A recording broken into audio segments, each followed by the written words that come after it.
¿Cómo están? Muy buenos días. Me da muchísimo gusto saludarlos. Qué bueno que podemos empezar la mañana juntos con toda la información importante. Atentísimos, más que nunca, a la conferencia mañanera de la presidenta Sheinbaum, porque se hablará sobre el Mayo Zambada, sobre el fundador del cártel de Sinaloa, sobre la cadena perpetua que aceptó, digamos, ya se resignó allá en Estados Unidos, pero sobre todo, bueno, pues por lo que se compartirá de información, ahora sí desde acá, en torno a su detención y entrega a las autoridades estadounidenses, la participación del FBI en ese operativo. Recordemos que la historia de Sinaloa pues cambió de forma crucial a partir de la entrega del Mayo Zambada por parte de los hijos del Chapo a las autoridades estadounidenses. Se dividen, sí, y a partir de esa traición se confrontan y la violencia sigue afectando a ese estado y están además, sí, 10 sinaloenses señalados por la autoridad estadounidense, funcionarios y exfuncionarios. Se ha pedido su detención con fines de extradición. Uno de ellos, Rubén Rocha Moya, gobernador, sí, con licencia de Sinaloa y quien habría estado reunido, según dichos del propio Mayo Zambada, con él, con Héctor Melesio Cuen, previo a la entrega del Mayo y al asesinato de Cuen. ¿Qué pasó ahí?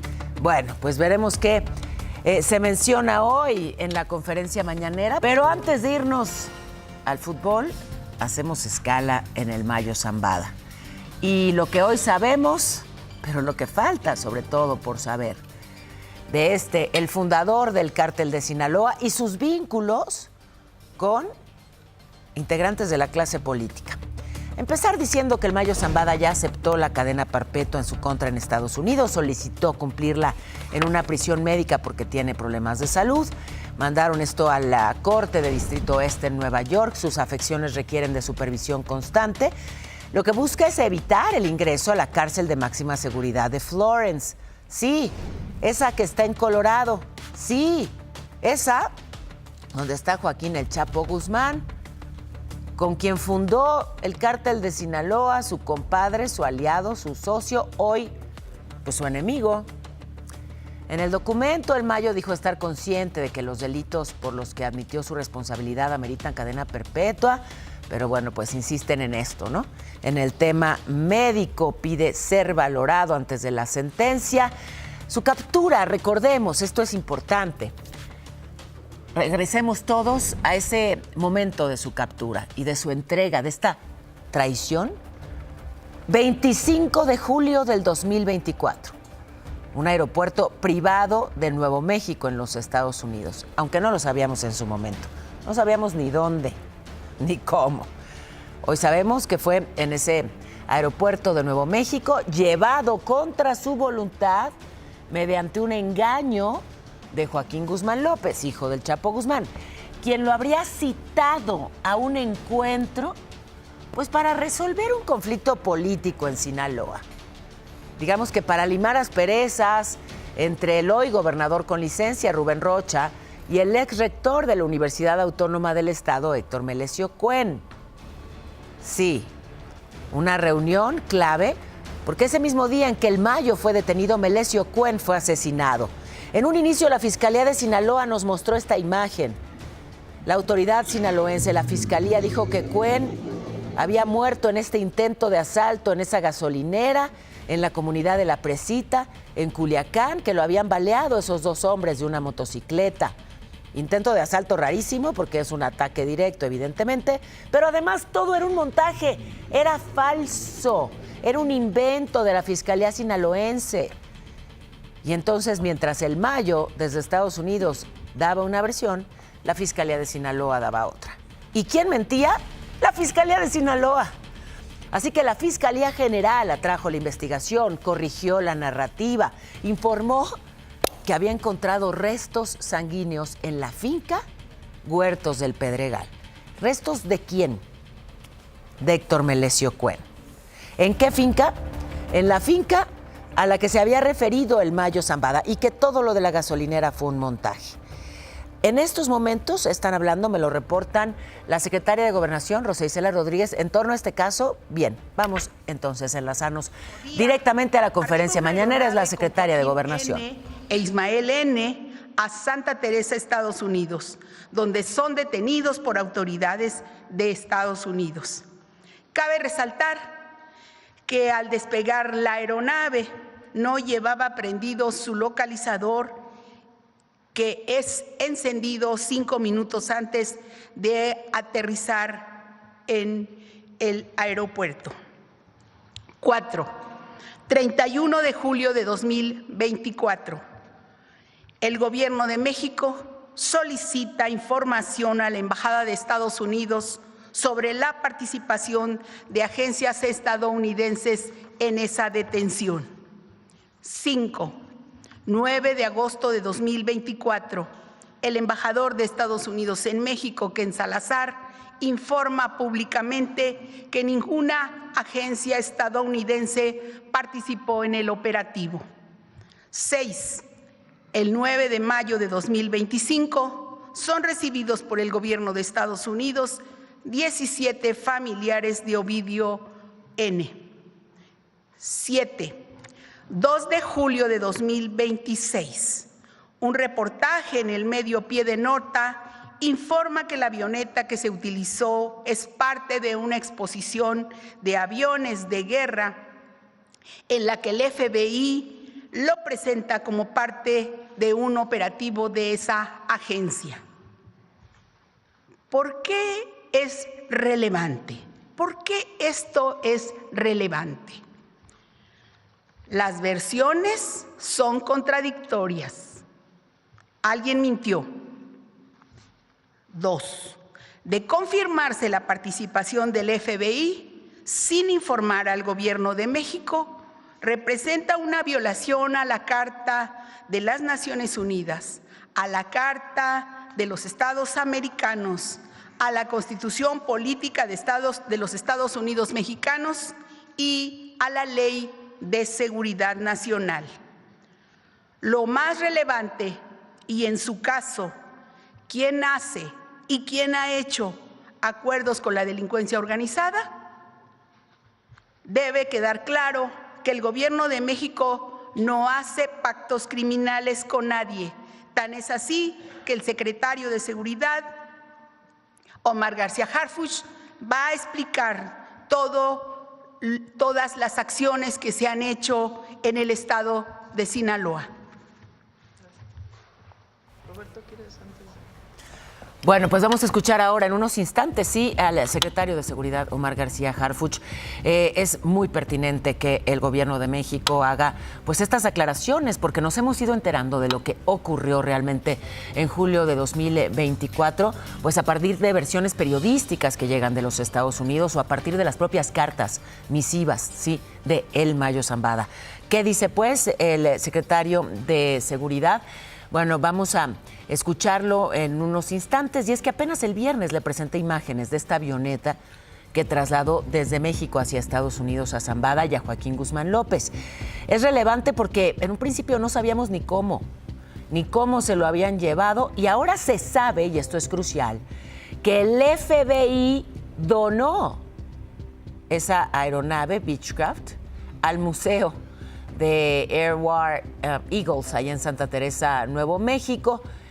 Una avioneta que dicen demuestra cómo la aviación puede ser pues explotada por organizaciones criminales. El caso es que, pues sí, ya todo lo asociado a este traslado del Mayo, pues ya tiene relevancia en ambos países. Vamos a escuchar al secretario de Seguridad, Omar García Harfuch. Y el estatus de la Estrategia Nacional de Seguridad en el estado de Sinaloa, una entidad que ha requerido atención permanente, coordinación interinstitucional y un despliegue operativo sostenido con la principal finalidad de proteger a la población y combatir la impunidad. Como se ha informado aquí en diversas ocasiones al inicio de este gobierno, Sinaloa enfrentó una situación extraordinaria de violencia derivada de la disputa entre fracciones criminales del mismo grupo. Esta confrontación provocó un incremento relevante en el homicidio doloso sin precedentes. Ante este contexto, al inicio de su administración, la presidenta Claudia Sheinbaum instruyó el fortalecimiento de la seguridad en Sinaloa, con presencia permanente de las instituciones del Gabinete de Seguridad, mayor despliegue operativo, trabajos de inteligencia e investigación para identificar y detener a diversos generadores de violencia. Desde entonces, no se ha dejado de combatir la inseguridad ni a los grupos delincuenciales que generan violencia en la entidad, sin importar a qué grupo o fracción delincuencial pertenezcan. Por ejemplo, en 3 acciones distintas, se entregaron a 90 delincuentes que por corrupción de funcionarios seguían operando desde prisiones mexicanas, haciendo un daño terrible a nuestro país. De todos los cárteles, de todas las facciones, todos con orden de aprehensión en Estados Unidos y todos con orden de aprehensión en nuestro país. Se han intensificado las operaciones para detener a generadores de violencia, desarticular células criminales, asegurar armas de fuego, retirar droga de las calles, ubicar y destruir los laboratorios clandestinos y disminuir la capacidad operativa de estas organizaciones. Bueno, vamos a estar atentísimos a lo que comparte en estos momentos el secretario de Seguridad, García Harfuch. Vamos a compartirles a ustedes lo asociado directamente con el caso Mayo Zambada y con lo que tiene que ver con Sinaloa y funcionarios, exfuncionarios sinaloenses hoy señalados por la Unión Americana. Ahora mismo escuchaban ya, está dando un panorama general, digamos, del trabajo que han hecho en términos de seguridad asociado al crimen organizado, particularmente en Sinaloa. Regresaremos pues a ello, le vamos a tener una síntesis de lo más relevante. Recordar que ICE, el Servicio de Inmigración y Control de Aduanas de los Estados Unidos, sigue entregando esta recompensa, sigue ofreciendo esta recompensa, $10 millones por información que lleve a la captura de Iván Archibaldo y Jesús Alfredo Guzmán Salazar, los Chapitos, señalados por heredar las redes de tráfico de drogas del Chapo Guzmán. Destacan que sus hermanos, Joaquín y Ovidio Guzmán López, ya están detenidos y que van por los otros 2. Y ahí está entonces este planteamiento y esta recompensa. ¿Y qué creen? Que ellos no se esconden mucho, ¿eh? Ahí andan cuando les apetece, pues en antros, en fiestas, saludando a la gente. No necesitan esconderse en México. Sí, pero ahí está la recompensa, sin embargo. Qué bueno que siguen con nosotros. Estamos atentísimos a la información que se difunde en la conferencia mañanera, y es que desde ayer se anticipó que se hablaría de la detención del Mayo Zambada, que si bien fue en julio del 2024, pues hasta ahora nos vamos enterando de una serie de cosas. Por ejemplo, que el FBI participó en el operativo, que, bueno, pues ya describíamos detenidamente, pero que hasta ahora describe el gobierno mexicano. Hasta hoy la secretaria de Gobernación enlistó los diferentes momentos, pues, cruciales de lo que sí sucedió en julio del 25 de julio, ese día que fue entregado el Mayo Zambada a las autoridades estadounidenses. En este momento está hablando el secretario de Seguridad, García Harfuch, haciendo pues un recuento de todos los esfuerzos que han hecho para devolver la seguridad a Sinaloa y al país. Importante decir también, el canciller Roberto Velasco dijo que van a solicitar más información a Estados Unidos. Van a solicitar a través de la Fiscalía General que pues nos expliquen, ¿no?, de preferencia, en qué consistió la participación del FBI en esa crucial detención del Mayo Zambada. Estaremos en ello.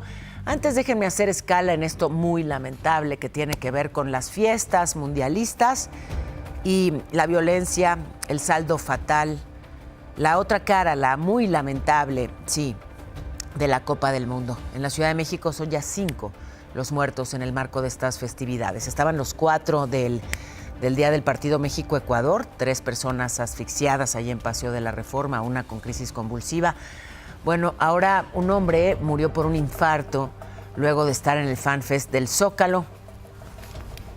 Pero en la inauguración del 11 de julio, en el camino al hospital falleció y bueno, pues ha entrado, digamos, a esta pues cifra tan triste y tan lamentable. Sobre la muerte de las 4 personas en Reforma, la Fiscalía de esta ciudad informó que en el caso del joven de 19 años, Isaías Aparicio, que tuvo la crisis convulsiva y luego murió por broncoaspiración, no se descarta que pueda haber algún delito asociado con su muerte. Están investigando pues todos los pormenores.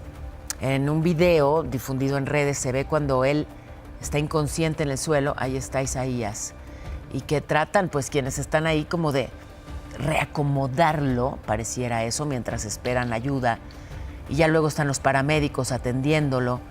Y bueno, pues en la Fiscalía señalan que hasta ahora no hay un video donde se revele qué exactamente ocurrió esa noche, así que están investigando. Por otro lado, la policía de la Ciudad de México detuvo a 120 personas el domingo en el operativo del partido contra Inglaterra. 3 arrestos vinculados con robos de celulares, 1 por agresiones contra policías. Participaron 17,000 elementos ahí en el estadio, en el FanFest del Zócalo, en Paseo de la Reforma. Y es que ¿cuántos se quedaron sin teléfono en este mundial? Ahí en la celebración, ¡chum! O sin cartera. Sigo en la Ciudad de México, donde ya empezaron a retirar las pantallotas, todo el equipo de audio, los escenarios que se habían puesto en Reforma. La verdad es que pues ya se acabó la fiesta, ya poco nos interesa.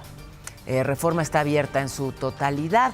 Y fíjense, en Chiapas, policías municipales de Villaflores golpearon a varios aficionados después del partido del domingo. ¿Qué pasó? Bueno, dicen que los oficiales interceptaron a estos aficionados que estaban alterando el orden, opusieron resistencia y vino esto que usted ve.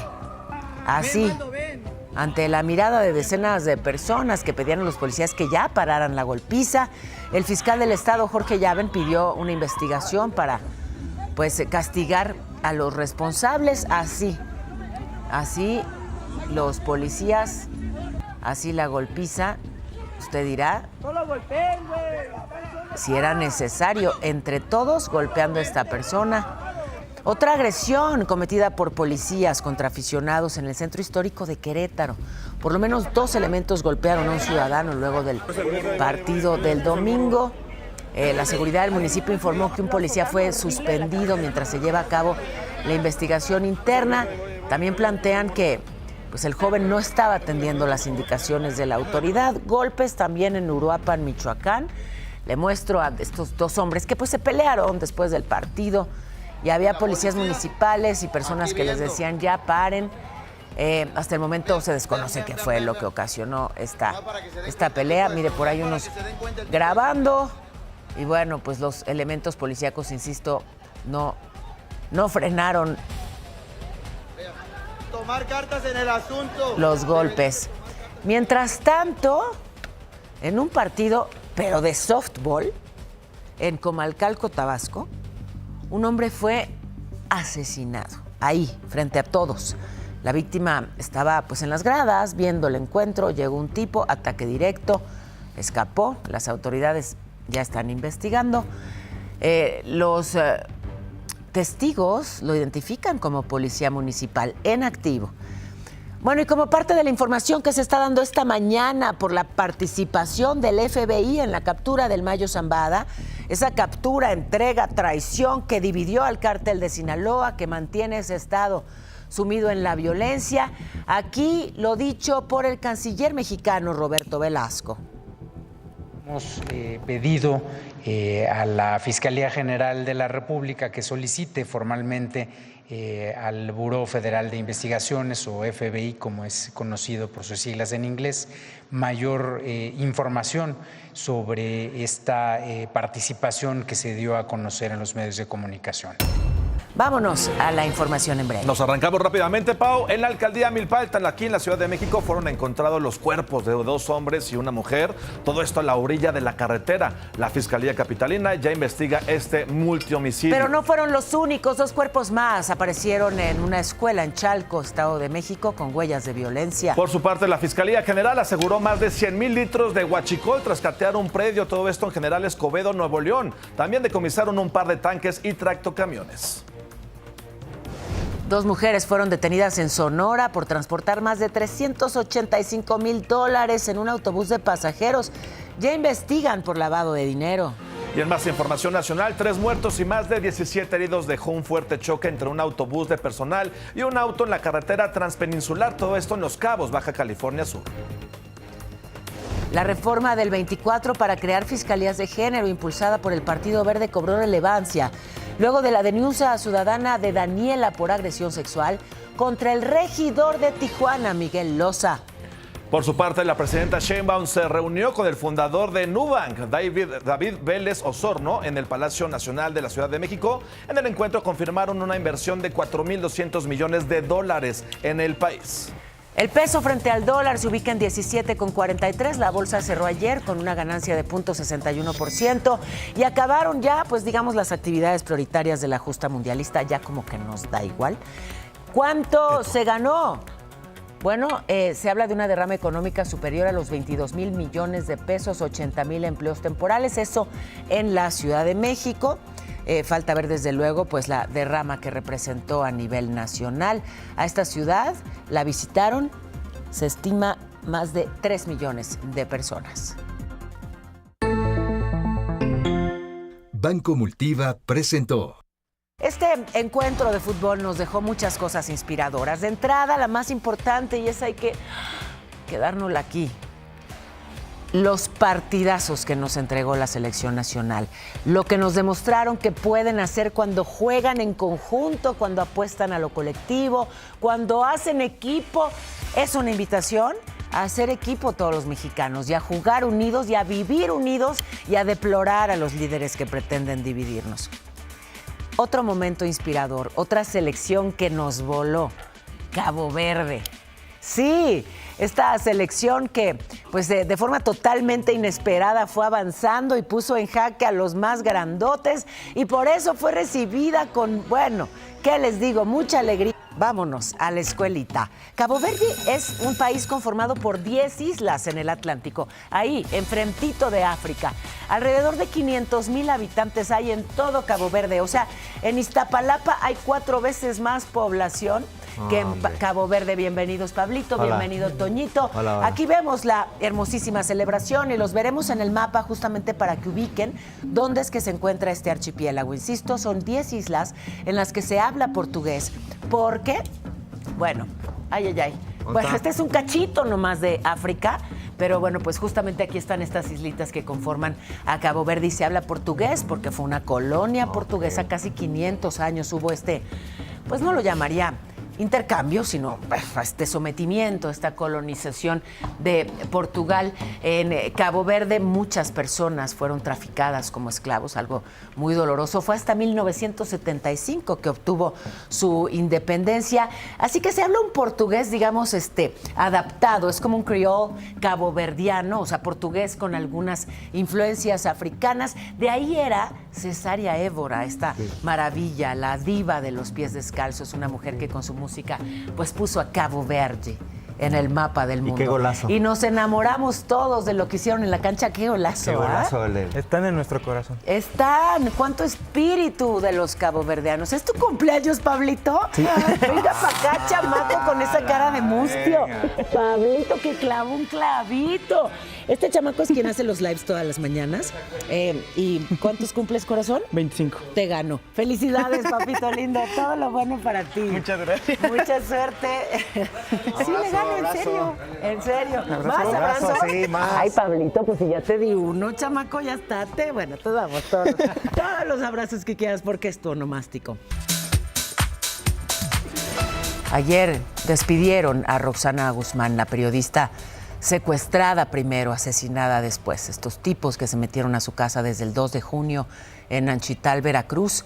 La semana pasada la Fiscalía del Estado confirmó que pues, sus restos fueron encontrados y, bueno, pues su mamá, Rubicelia Ramírez, dijo que continúa la investigación. 8 personas han sido detenidas, pero dice la madre, ella decidió perdonar a los responsables y enfocarse en el cuidado de sus nietos. Y es que sí, hoy lo crucial, pues son los hijos de Roxana. En mi corazón no va a caber odio.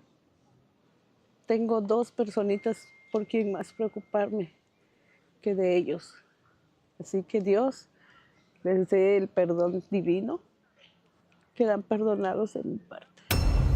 Ante esto, la presidenta del Senado, Laura Itzel Castillo, exigió que el asesinato de Roxana pues se investigue con rigor, que haya perspectiva de género, que se incluyan todas las líneas de investigación, obviamente la de su labor como periodista, porque es un golpe a la libertad de expresión. Hoy preside el Senado, pero bueno, cuando termine con ese trabajo se va a ir a la Secretaría de las Mujeres, que hoy está acéfala. Y vámonos al tema relevantísimo que se está tocando en la conferencia mañanera de hoy. ¡Qué cosa! No hay desperdicio, ¿eh? Déjeme tratar de compartirle una síntesis de lo que se ha dicho. Pues a partir de la captura en Estados Unidos, la entrega a las autoridades estadounidenses del Mayo Zambada. Ya no sabemos la historia. Julio del 2024, los chapitos lo traicionan, le inventan un cuento y lo terminan entregando a la autoridad estadounidense. Ahí vemos al Mayo, bueno, lo veíamos llegando a Nuevo México. Y bueno, lo que hoy se sabe es que todo este operativo fue coordinado por el FBI. ¿Y por qué es tan importante saberlo hoy? Porque contradice de entrada lo que en su momento dijo el embajador estadounidense en nuestro país, Ken Salazar. ¿Se acuerdan de Ken? El muy amable embajador con sombrero que se llevaba muy bien con el expresidente López Obrador, pero con quien luego, ¡fum!, hubo ley del hielo. Ken Salazar aseguró que no había participado ninguna agencia de Estados Unidos en el operativo y hoy resulta que sí. De participar una de las agencias de Estados Unidos en este operativo estaría violando tratados internacionales y la Constitución de los Estados Unidos mexicanos. ¿Quién mintió? ¿O quién miente? Mintió el embajador Ken Salazar, porque también lo escribe en su libro. Y bueno, las preguntas, lo mejor de la conferencia mañanera, desde luego, empezó a partir de las preguntas de los reporteros que, pues claro, le han planteado lo relevante. Por ejemplo, oigan, presidenta, ¿por qué hasta ahora, después de 2 años, la Fiscalía General va a solicitar a Estados Unidos información en torno a la participación del FBI? ¿Por qué? ¿Por qué 2 años después, presidenta? Pues a partir de este documento noticioso, de esta noticia, de este reportaje y de la presentación de este avión en una feria como un operativo del FBI, porque hasta ahora toda la información que había recibido el gobierno de México es que no había habido participación de ninguna agencia de los Estados Unidos. Otra pregunta relevantísima que se planteó en esta conferencia: la investigación al exfiscal de Sinaloa. Y es que, bueno, hace unos instantes, cuando hacíamos el recuento de lo que ocurrió en ese 25 de julio, el día en el que entregaron al Mayo Zambada a las autoridades estadounidenses, hablábamos de esta reunión, una reunión clave. Sí, Rubén Rocha Moya, hoy gobernador de Sinaloa con licencia, solicitado por la autoridad estadounidense, el Mayo Zambada, los hijos del Chapo y Héctor Melesio Cuen, diputado fallecido, de hecho, asesinado. La Fiscalía de Sinaloa nos dijo en su momento que en este intento de asalto en una gasolinera, pero era una mentirota. Quien estaba diciendo la verdad no era la Fiscalía, era el Mayo. Bueno, la mentirota fue luego corregida por la Fiscalía General, que cambió la narrativa, que reconoció que había restos de sangre de Héctor Melesio Cuen en el rancho en el que se mencionó habría ocurrido esa reunión. Bueno, ¿qué pasó? ¿Qué ha pasado con el fiscal que inventó ese cuento? ¿Lo inventó solo? ¿Quién lo respalda? Bueno, pues es otra de las preguntas que se hicieron en la conferencia mañanera de hoy, en la que, insisto, no ha habido desperdicio. Vamos a seguirles compartiendo la síntesis, lo más relevante de lo expuesto esta mañana en esa conferencia que, insisto, va más allá del caso Mayo Zambada. Cuando hay esta petición de detención con fines de extradición en contra de 10 funcionarios y exfuncionarios sinaloenses, bueno, pues toca estar atentos a la información que se va filtrando en medios estadounidenses y que aquí cachan y tratan de explicar. Y bueno, pues es así como hemos ido entendiendo a partir, insisto, de filtraciones de medios estadounidenses, pero también de declaraciones de autoridades en la Unión Americana, que hemos ido entendiendo qué en realidad pasó y lo que falta, que es lo que importa. ¿Quiénes son las figuras al interior de la clase política vinculadas con criminales? Por eso toca estar atentísimos. Y bueno, atentos también a estas nuevas noticias, fíjese, en torno al caso Colosio. Hay casos que toman años en dilucidarse, ¿no? Qué mejor ejemplo que el caso Colosio. Resulta que un tribunal federal ordenó que liberaran después de 8 meses en prisión a Jorge Antonio Sánchez Ortega. Él fue agente del CISEN, que ya ni existe, el Centro de Investigación y Seguridad Nacional. Había sido señalado por la Fiscalía General de participar en el asesinato de Colosio, pero bueno, pues resulta que no, y entonces se ordenó su liberación. Y seguimos sin saber bien a bien lo que pasó. La Suprema Corte va a revisar si Miguel Alemán Velasco y Miguel Alemán Magnani son considerados responsables o no de un crédito fiscal por 689 millones de pesos derivado de impuestos no enterados al fisco por la quebrada aerolínea Interjet, de la que eran presidente y vicepresidente. Tú estás ahí, Atalo Mata, y te escuchamos atentísimos. Muy buenos días. Paola, buenos días. Pues si dicen que hasta diciembre se va a tener una reconstrucción y remodelación de vivienda, pues hay que esperar varios meses, pero los que no pueden esperar mucho son los caraqueños. Estoy al este de Caracas, es en San Bernardino, en la zona donde nos encontramos, y mira nada más las imágenes de Armando Cedillo, que ahí nos da muestra de la gente cómo tiene que vivir en las tiendas de campaña. Y pues observamos que hay, por ejemplo, muchas personas que no quieren quedarse dentro de sus viviendas, de sus casas, de sus edificios, los departamentos, los condominios, que aunque no se desplomaron, pero sí están dañados. Entonces, pues cualquier réplica obviamente les cae el miedo encima. Imagínate qué difícil. Aquí llegamos con una de las personas que viven en una de las carpas, en una tienda de campaña. Muy buenos días. Hola, buenos días. ¿Su nombre? María Eugenia Marcano. Oiga, ¿qué opina entonces de esto? La están pasando muy difícil, es difícil vivir en la calle de esta manera, ¿no? Realmente es difícil, pero entendemos que hay personas que la están pasando peor y estamos agradecidos con Dios por lo que nos toca. ¿Qué tanto les surge ya que les remodelen o algo así? Sí nos urge, pero entendemos que hay otros lados donde hay, como por ejemplo La Guaira, aquí mismo en San Bernardino arriba, hay gente que está más priorizada que nosotros. Realmente estamos en espera y tenemos que tener paciencia, es cuestión de paciencia, porque entendemos que hay unas emergencias, por lo menos nosotros estamos vivos y estamos completos. Gracias al Señor. Es lo principal. Bueno, muchas gracias. A usted. Gracias por este testimonio. ¿Cómo ves, Paula? Pues así podemos ver calles y calles y calles con tiendas de campaña y la gente pues está muy preocupada. Cómo no, y compartimos esa preocupación y hacemos el llamado a la solidaridad, porque sí, la ayuda internacional pues ha sido crucial y lo seguirá siendo en los próximos meses.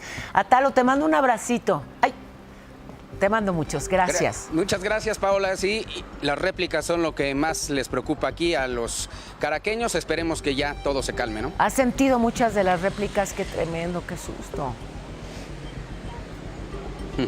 Nos despertó una réplica a Armando Cedillo y a mí el viernes pasado a las 7:23 de la mañana, 5:23 de la mañana de allá de México, y pues ya te imaginas el jaloncito, pues qué forma de despertar, pero si eso sentimos nosotros como prensa internacional, prensa extranjera, pues imagínate los que ya recientemente han venido sintiendo esto, pues cualquier movimiento hasta que pase un camión es de preocuparse. Claro. Te agradezco mucho tu cobertura, Atalo, y te abrazo, gracias. Gracias, querido. Paula, igualmente. Muy buenos días. Las lluvias no dan tregua, le muestro Tepatitlán, Jalisco. Sí, con estas inundaciones de plano ni se veía casi el coche. Apenitas se veía el puro techo.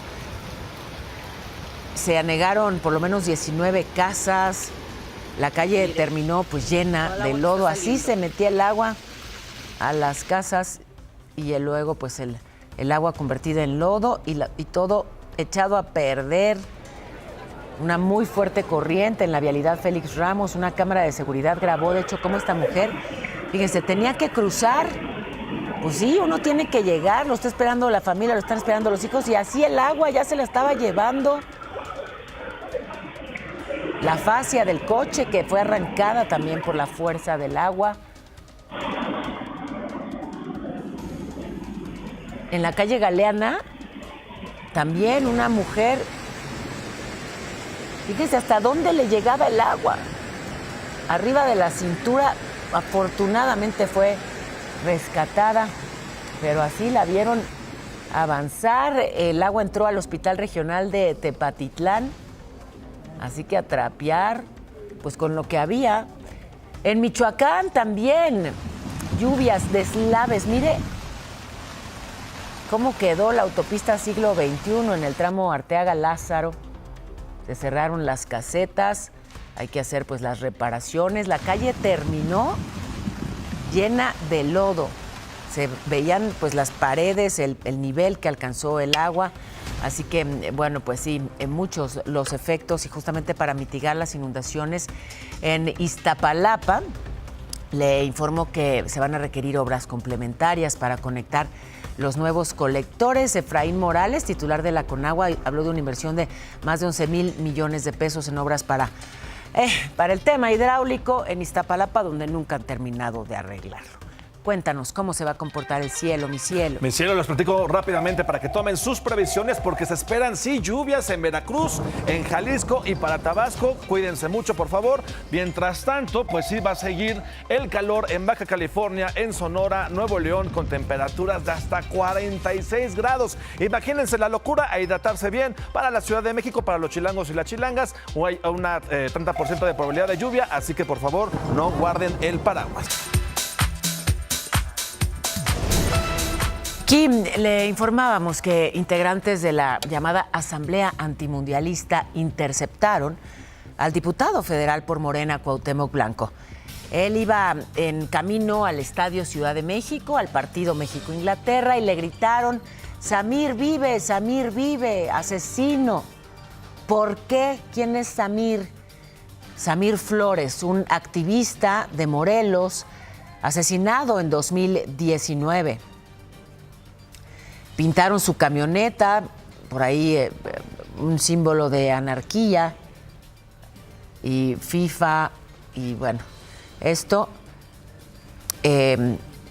pues llevó al legislador a asegurar que él iba junto a su familia, iba con su esposa, iba con sus hijos, con otros familiares, y que entonces un hombre golpeó violentamente el cristal. Hemos visto, digamos, la protesta desde afuera del coche, ahora la vemos desde adentro, porque el propio Cuauhtémoc difundió la imagen de lo que considera fue acoso y agresión, y se puso en riesgo la integridad de quienes estaban al interior de la camioneta. Vamos a escuchar. Sube el vidrio, Natalia. Sube el vidrio, Beto.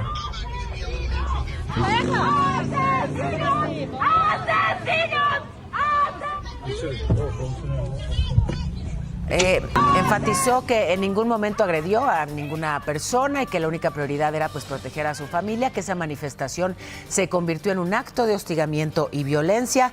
Así que ahí está lo que ha dicho el diputado Blanco con respecto a esta protesta, agresión. En Michoacán, el Tribunal Electoral del Estado determinó que Gerardo Fernández Noroña sí cometió violencia política de género contra la alcaldesa de Uruapan, Grecia Quirós. ¿Se acuerdan que en noviembre del año pasado la criticó por actuar con ambición por contender por la gubernatura? O sea, poquito después del asesinato de su esposo, de Carlos Manso, Fernández Noroña le lanzó esas acusaciones. Y bueno, pues el órgano consideró que los comentarios de Noroña buscaban deslegitimar la carrera política de Grecia Quirós por el hecho de ser mujer. Sanciones para Noroña: su inscripción por 6 meses en el Registro Nacional de Personas Sancionadas. También va a quedar registrado en el listado de esa entidad. Así que sí fue violencia política en razón de género lo que le dijo a Grecia Quirós. Que ojo, han querido frenarla desde muchas vías. Ahí está esta reforma impresentable que aprobaron los congresistas en Michoacán para prohibir que vayan aliados los candidatos independientes, para prohibir que usen símbolos como el sombrero. Imagínense si no tiene dedicatoria para el movimiento del sombrero que respalda a Grecia Quirós, que fundó su marido. Bueno, pues con todos los frenos que le quieren poner, solamente le dan más fuerza. La Suprema Corte anuló también esta auditoría. Qué caso muy interesante. A ver, la auditoría del Estado de Guerrero declaró responsable a la alcaldesa de Acapulco, Avelina López, de no comprobar el uso de 898 millones de pesos de recursos federales. Entonces la Corte dijo, a ver, la Auditoría del Estado actuó ilegalmente al fiscalizar por su cuenta, sin previo aviso, de la Auditoría Superior de la Federación. Avelina dijo que esta resolución sienta un precedente para los municipios al establecer qué autoridad sí tiene competencia para revisar recursos federales. Dijo también, la verdad se impuso ante la mentira. Ahora, lo que está diciendo la Corte es que a la Auditoría Estatal no le tocaba a la federal. Pero qué sí pasó con el dinero y qué no, es lo que nos importa, ¿no? Más allá de quién tiene la competencia para hacer las cuentas y sancionar cuando falta dinero, falta o no falta y quién es el responsable. Y en eso estaremos. Ayer les informé de este caso, Mario Núñez, un sacerdote de 82 años asesinado en su casa en Guaymas, Sonora. De acuerdo a las primeras investigaciones, conocía a la persona que lo atacó porque lo dejó entrar sin resistencia, convivieron. Y bueno, pues hoy se sabe que el presunto homicida era un trabajador de la construcción. Estaba, de hecho, haciendo arreglos en la casa del sacerdote. Fue encontrado muerto poco después con lesiones de arma blanca y disparos. Y la Fiscalía de Jalisco, esta es una buena noticia, informó que encontraron con vida a estos jóvenes que estaban desaparecidos. 3 estudiantes adolescentes que desaparecieron el 25 de junio en el Zancudo, Puerto Vallarta. Llegaron por sus propios medios a la casa de un pariente y bueno, pues sigue la indagatoria, ¿no? Para esclarecer los hechos. Siguen buscando además a otros 3 estudiantes de secundaria que la última vez que fueron vistos fue el 30 de junio. Salieron de su ceremonia de graduación y de ellos 3 aún no se sabe nada. La UNAM presentó una denuncia penal. Detectó una red, atención, que estafa a personas en el concurso de selección de ingreso a la licenciatura. Todo mundo quiere entrar a la UNAM, no hay suficientes lugares y entonces ahí están los delincuentes que te prometen, yo te consigo un lugar en la UNAM, págame. Puro fraude, así no funciona. Detectaron casos de suplantación de identidad. Y bueno, pues más de 1,000 exámenes fueron anulados por estas prácticas ilícitas. Y el secretario de Economía, Marcelo Ebrard, se va a Washington. Inician las segundas rondas de conversaciones del TEMEC. En medio de estas presiones, ayer Toyota anunció que va a invertir $3,600 millones, pero para llevarse la producción de una camioneta que hacía en Tijuana a San Antonio, Texas. Una mala para México. Ayer llegó el presidente de Suiza a nuestro país, Guy Parmelin, junto a su esposa, visita oficial. Se van a reunir mañana con la presidenta en Palacio Nacional. Correcto. Felicidades por este resultado. Bueno, gracias. A ti no. Mira, como los mexicanos en las iglesias, la mano. Exactamente. La mano, exactamente. Bueno, vámonos rápidamente con nuestros queridos vecinos, vecinazos. Qué gusto saludarlos hoy. Qué guapos, oigan. Ustedes también, gracias. ¿Cómo van? ¿Listos? ¿Para qué? Tú dirás. Oye, yo lista para seguir viendo la conferencia mañanera que hoy no ha tenido desperdicio. Les prometo una síntesis en un ratito porque, ¡puf! El mayo los trae de cabeza a todos. De cabeza. Sí. Ahí nos cuentan. Sí, cómo no, a sus órdenes.